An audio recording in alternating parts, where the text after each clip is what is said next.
Hey everybody, we're gonna do a video today, and I'm just gonna say up front, I'm gonna do a series of videos where I just talk about business. These videos are gonna be unedited, so if I go off subject once in a while, that's just who I am. It's part of a story, I tell it. But I want to do these videos and not have my daughter have to worry too much about editing stuff out. And I guess I go off subject a lot if you ask her.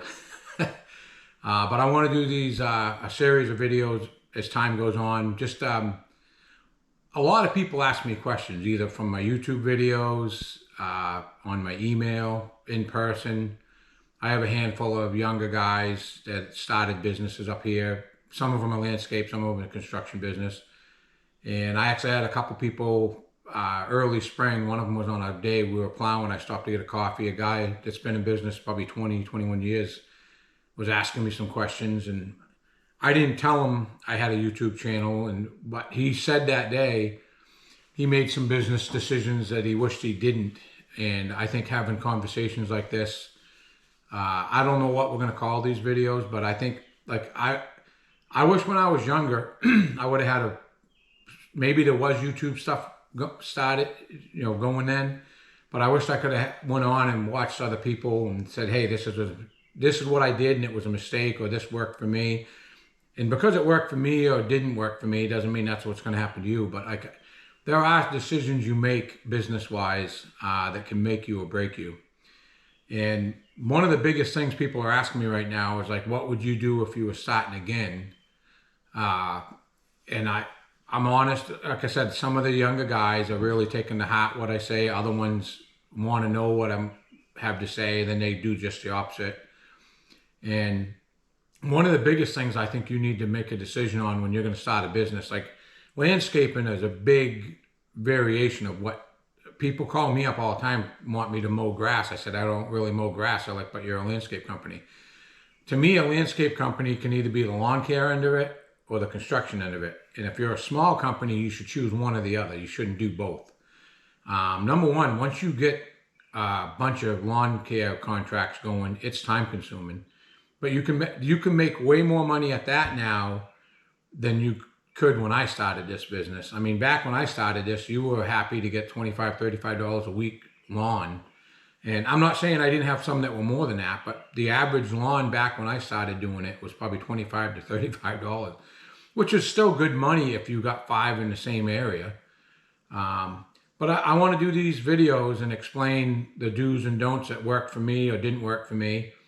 And just discussions I've had with people lately, like you stop in the morning and get a coffee, another contract. Hey, this is what's going on with me. What about you?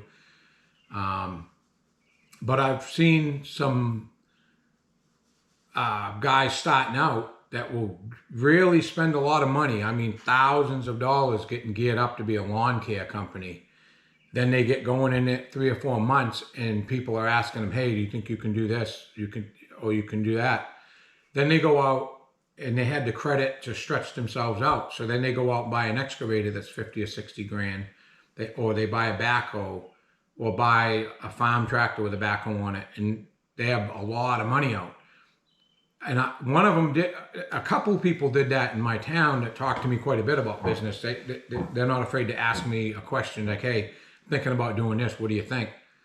And a couple of them I've told them I don't think this year was a good year to be buying equipment because it's an election year. My business has got a pretty good hiccup in it as far as what's going on. I think the only reason I've got work is because I've been in business for 25 years up here. The work I got is a lot of small jobs, which I'm blessed to get. Right now, I've probably got a week and a half to 2 weeks work ahead of me. Then after that, there's nothing on the schedule, which is the first time in many years for me. I lucked out a week ago. I had a customer from 14 years ago.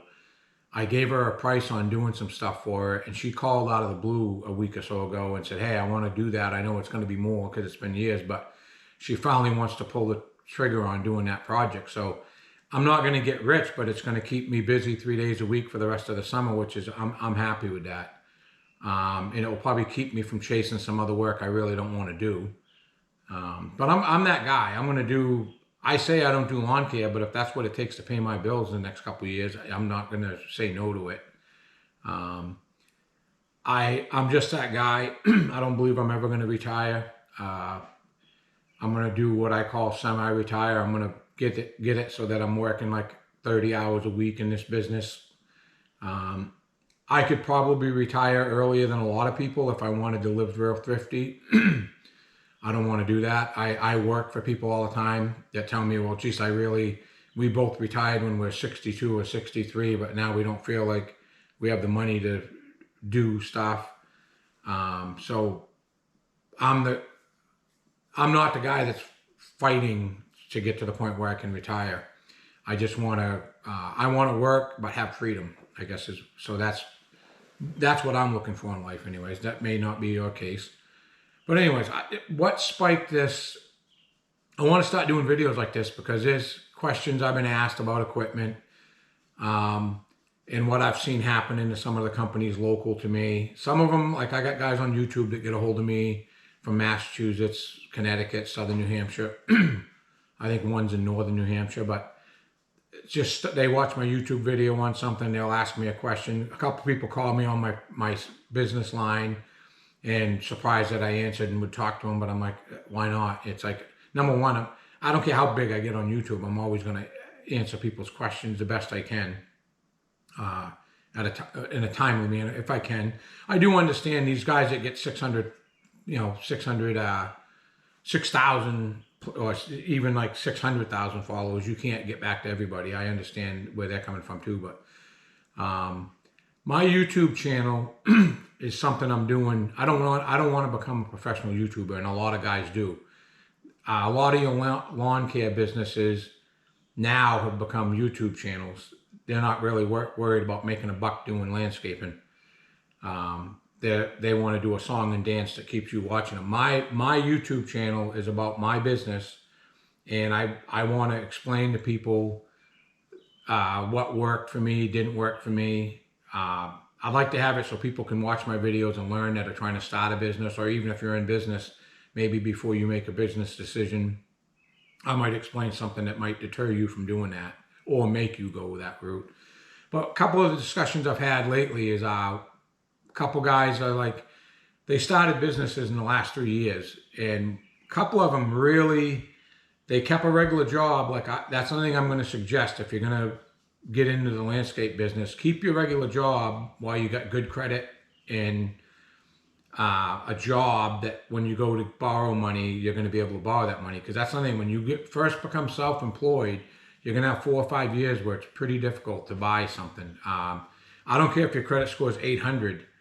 If you've only been in business 6 months to a year, most financial places will not let you borrow a dollar. It's just the way the system works. So one of the things in this video, I'm going to suggest, if you want to get into landscaping or construction business, try to keep a regular job, do it as a side gig, or keep your regular job, get your stuff bought ahead. Lawn care business, I think even if you're going to buy a zero turn, my suggestion on that would be to buy a high-end homeowner version, not a $13,000 to $15,000 zero turn to start a business with. I found over the years, I've had one major zero turn. When I first started mowing, I got an opportunity to buy a John Deere zero turn that was probably even back then new, was probably 13 grand. And I bought it with a bad motor, fixed it. I ended up selling it, making a pretty good profit. After that, I bought the better of the homeowner version of a zero turn, and I've had good luck doing that. And that's when I did the most mowing I ever did in my career, and it worked out. So little things like that. Don't think you've got to go out and buy a Kubota or a John Deere or a Ferris. And there's nothing wrong with that. If you can afford it, do it. But I found they never treated me any better. I mean, a Baron will go in a $13,000 one just as quick as it will go in a homeowner version. You're also going to find that companies that make both tend to put the Barons that are in your homeowner version, if it's the higher end, it's probably the same Baron that's in that commercial one. Good example is my Cub Cadet it's got to be heading towards 9 or 10 years old right now. One of my neighbors bought from me, Had to put tires on it this year because he wore the tires off of it, literally. Mows probably a couple to 2.5 acres. His house is a good sized lawn. That's why he bought it from me. But that lawnmower, I believe, has still got the original bearings in it. I think maybe the son borrowed it once and put a bearing in the mower deck. But again, it hasn't had a lot of problems. And that's probably the mower I use the most of anything I own. So little suggestions like that. Don't feel you got to go out and buy a $13,000 to $15,000 zero turn. Push mowers, I would suggest, like I've always bought. I'm going to say again, high-end homeowner version, but it's like $700 Honda lawnmower. To me, ain't cheap, but I've had good luck with the Honda stuff. Right now, I'm on a Husqvarna lawnmower kick. One of them's got a Honda motor, one's got a Kohler motor on it. I do think the Honda motors are better. Haven't had a lot of issues with the Kohler motor as far as like breakdowns, but as far as starting it up, the Hondas always start better, 1 or 2 pulls and you're going. You can sit all winter and it normally starts in 5 pulls. Where the Kohlers, once you get them going for the season, they normally get better. They're way more sensitive to bad gas, where the Honda will kind of choke and puke through it, to be honest with you. But anyways, I'm going to do these videos and explain a little things like that. One of the guys the other day, local guy that's been in business 21, I think he said 21 years. He remembers when I had my B21, so that's a story that I'm going to say.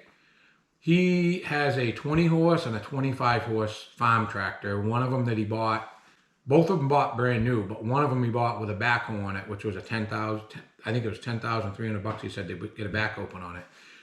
And he doesn't feel that was a good investment. He said it's kind of a tinker toy, very dissatisfied with the power that it has.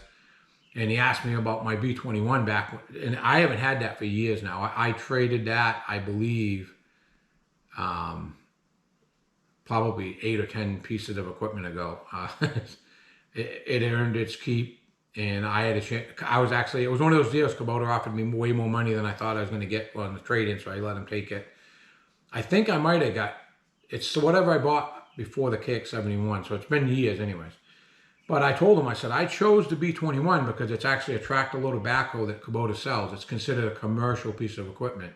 Even though it's small, it still has the same 20, back then it was a 21 horse Kubota, 3-cylinder diesel. Same motor they probably put on the farm tractor. The difference is they turn the hydraulic systems up and put a heavier system in it. Your backhoe has way more digging force, ripping force than a 3-point hitch style. Another downfall to the 3-point hitch, I've actually seen tractors at auctions and on the used sites where the 3-point hitch, when you get aggressive with them, with the way that backhoe's hooked, it will break the casing of the tractor. You can fix them most of the time. I've seen some get welded. Most of them on your auction sites that are broke are going to get bought by someone that's going to weld it, put it back on the market, and maybe it will work. I don't know. But I just told him, I said, my B21, I still feel was my best piece of equipment I've ever bought. That made me the most money of probably anything, even my excavators. It's a weird thing, but I still feel that's my best piece of equipment I bought. Right now I want to get a B26, which is what took over after the B21. I was going to actually buy one this year and chose not to because it's an election year. Business is kind of looking shaky. That's another thing I'm going to say. My area, the guys that are talking to me, you're always told by, like, I had an accountant that was an accountant / lawyer since I was 17, and he passed away a couple years ago. But he was an accountant attorney that had other businesses, very smart man. And I give him credit for some of my success because he told me the do's and don'ts, and I listened to him. So if you're lucky enough to have someone like that in your life that points you in the right direction, that helps. So I guess these videos might be kind of like that. I'm going to try to point a younger guy or a guy that's having issues with his business in the right direction through doing these videos. But this is going to be the first one I do. And again, it's not edited. I go off track sometimes, but it's part of the story. Some people may like it, some people may not. But what's made me do this is so many people, business is like this right now. It's like a weird thing going on in this part of New Hampshire. And it ain't just, I thought it might just be me. I'm like, hey, there's always that chance. Maybe people just ain't calling me, but I know other companies are calling me saying, hey, do you need help because my guy's not doing anything? Um, or they're calling me up trying to sell me a load of logs or firewood. Uh, some of them are from, I got a small sawmill, so they'll call me up and say, hey, I got 5 or 6 sawmill logs. I think that will work good for you. I know they wouldn't be doing that if they were real busy, put it that way, or calling me seeing if I need any help. So I think everybody's a little bit slow. I'm to the point in my career where I'm not too nervous about it. If I was a younger guy that had $6,000 a month going out in payments on equipment, I'd be worried right now. So I'm going to do these videos to try to help people out. Some of the issues I've seen that I wouldn't suggest anybody doing if you're going to start a bit. The biggest thing I'm being asked, what would you do? The guy that was in the business for 21 years talked to me about his decision on that backhoe. And I still haven't told him I have a YouTube channel, but he said, I wish I would have talked to you before I bought this other tractor a few years back. And because he said, I'm very disappointed for the $10,000 investment that's sitting on the back of that tractor. So I got to thinking about it. It's not just young guys starting into this business. This guy's been in business 21 years. He does do mostly his company's mowing end of it. He bought these tractors because when you're mowing someone's lawn, they decide they want a tree in the corner of the yard taken down. Most people are going to say yes to that. So he's bought these small tractors to do that type of stuff, rototilling. Then he bought the backhoe because he plants a few trees here and there. But he wishes he would have known about, he said, even though it was probably $12,000 more to get a B26, which is what took over after the B21. He said, I remembered when you had that, you were always on, I was always seeing that going down the road on your trailer. You were busy with it. And I was. So he finds this, he's very unhappy with the performance of that one. So he said, I wish I would have had someone to talk to like you or a video to watch. He actually said video, which I thought was kind of funny because I don't let a lot of local people know I do a YouTube thing. Maybe I should, I don't know. Totally, if it gets big, I think I will. But I'm still growing. I think I'm at 505 subscribers right now. Gets up to where I have, 2,000 or 3,000. I might let a few more local people know. But right now, I want to do these videos to help guys out. I wish I would have had some help. I made some bad decisions. I did have people in my life that helped me once in a while. Again, I'd go against what they would say sometimes, and most of the times I regretted it. But that backhoe was one story. Other guys are like, wanting to get into the construction end of it now, but they really spent a big wad of money on getting, they knew, I'm going to be a lawn care guy, and spent, I'm going to say they got $60,000 out in lawn mowing equipment. And now a couple of them on, like I said, YouTube, social media, whatever you want to call it. Other ones are local. I say local, but like people that get a hold of me that it might be Southern New Hampshire, Northern New Hampshire, Massachusetts, whatever. But some of them call me on my phone and ask me questions. They'll send me an email or whatever. It's not necessarily all YouTube. But they're telling me what's going on with their stuff. And what I'm seeing guys get in trouble with right now is guys that are doing the lawn care end of it that dove in deep like that still have payments on all that stuff. Because of the COVID thing, it gave people this false feeling of like, I'm just going to keep growing. So they went out and bought excavators, small tractors, some big tractors, big excavators. So now they got a serious amount of money going out per month. Right now what's happening is they're getting by, but barely. So they get nervous. They're calling me saying, hey, what do you think? But I told a couple of these guys, I told them, if you still owe if you still owe 30, 40 grand on your mowing equipment, I wouldn't be buying an excavator for 60, 70 grand until you get that down to earth price, as far as what you owe. And they didn't. They went out and dove. Now they're scared of what am I going to do? So again, if you got to start into this business, you got to know at the beginning whether you want to stay in the mowing end of it or the construction end of it. And either or, I'm going to suggest people start it as a side gig. If you're going to do the mowing end of it, I would say keep that regular job to be able to buy all this stuff and get it paid for so that you're not starting a business with all the payments. I never did. It's one of the things maybe it was because of that accountant I had for years. I had a couple family members that would say, hey, I wouldn't do this, do that. But I never bought equipment. Like that B21 was the most expensive thing I bought the first 10 years I was in business. Back then, even I think that was 2002, That was $32,600. I can almost remember it exactly. And I believe I put down almost half on that. Between, I had, the Kubota dealer had somebody that wanted my B8200. So between the money I got from that, and I think I gave him, back then was a lot of money to me. I think I gave him like another $5,000 to $7,000. I only borrowed probably half of that 32,000 or whatever it was.